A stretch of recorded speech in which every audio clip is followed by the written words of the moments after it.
여러분 안녕하십니까? 포항 MBC 5시 뉴스입니다. 금융감독원은 이번 국정감사에서 제기된 포스코의 분식회계 의혹과 관련해 회계감리 착수를 위한 사전조사에 들어갈 예정입니다. 금감원 관계자는 포스코의 인수합병과 해외자산 투자 매각에 관한 회계처리 위반 혐의가 정의당 추혜선 의원에 의해 구체적으로 제보됨에 따라 조만간 정밀감리, 이른바 혐의감리를 실시할 것으로 관측했습니다. 또 포스코의 투자 관련 문제는 지난 7월부터 금감원이 자체적으로 모니터링을 해왔다며 사안이 심각할 경우 검찰 등과 공조해 감리 절차를 밟을 수도 있다고 전했습니다. 국회 국토교통위원회 국회의원 15명은 경북도에 대해 2013년 이후 5년 만에 도정 전반에 대해 국정감사를 실시했습니다. 오는 25일에는 행정안전위원회가 도청과 경북지방경찰청을 함께 감사할 예정입니다.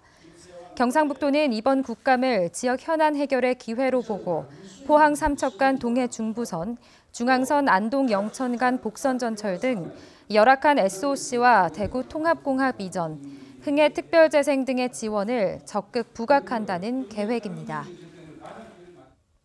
포항공항의 적자가 심각한 것으로 나타났습니다. 국회 국토교통위원회 소속 김영진 의원의 한국공항공사 국감자료에 따르면 포항공항은 2013년 86억 원, 2014년 80억 원, 2016년 98억 원, 지난해 106억 원의 적자를 냈습니다. 우리나라 14개 지방공항 가운데 김포와 제주, 대구공항 등 4개만 흑자를 기록했는데 지방공항의 재정 악화가 공항시설과 장비 투자 축소로 이어질 경우 안전에도 영향을 미칠 수 있습니다.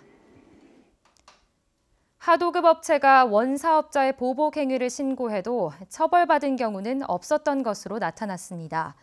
국회 정무위원회 김병욱 더불어민주당 의원이 공정거래위원회로부터 받은 자료에 따르면 최근 5년간 현대건설과 포스코건설 등으로부터 보복 조치를 당했다는 신고는 13건이지만 고발이나 과징금 조치를 받은 경우는 한 건도 없었습니다. 김 의원은 공정위가 지난 2016년 하도급법 시행령을 개정해 보복 행위로 단 한 차례라도 검찰에 고발된 원사업가는 공공분야 입찰을 제한하는 원스트라이크 아웃 제도를 도입했지만 소극적인 대응으로 제도의 취지를 살리지 못하고 있다고 지적했습니다. 포항시가 시내버스 노선 개편을 위한 용역 결과를 한 달이 넘도록 공개하지 않으면서도 시민 의견을 최대한 반영하겠다는 모순된 입장을 취하고 있습니다.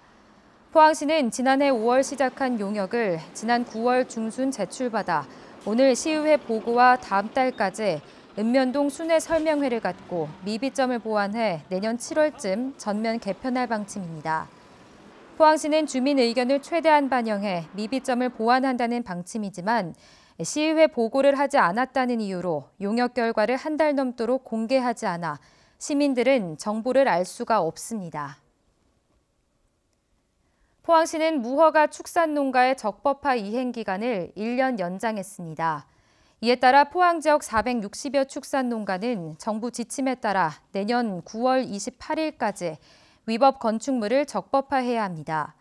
포항시는 농가별로 적법화 이행 계획서를 제출받았으며 이행 기간 중이라도 부적절하게 관리하거나 처리하면 행정처분할 방침입니다. 교도소와 구치소 등 교정시설에서 발생하는 각종 사고가 끊이지 않고 있습니다. 더불어민주당 금태섭 의원이 법무부로부터 받은 자료에 따르면 경북 북부 제1교도소에서 2014년부터 올해 7월 말까지 발생한 사고는 191건으로 전국에서 4번째로 많았습니다. 다음으로 포항교도소 66건, 안동교도소 48건, 김천소년교도소 44건 순이었는데 전국적으로 상해가 33%로 가장 많았고 폭력, 폭행치상, 공무집행 방해 순이었습니다. 경주시가 올해 3분기까지 계약 원가 심사를 통해 26억 8천만 원의 예산을 절감했다고 밝혔습니다. 주요 절감 내역은 과다 계상된 공사가 175건, 21억 원으로 가장 많았고 용역 62건, 3억 원, 물품과 기타 254건으로 2억 원 등입니다.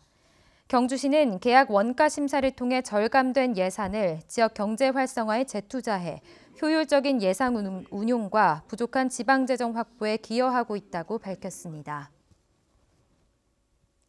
네, 이상으로 포항 MBC 뉴스를 마칩니다. 여러분 고맙습니다.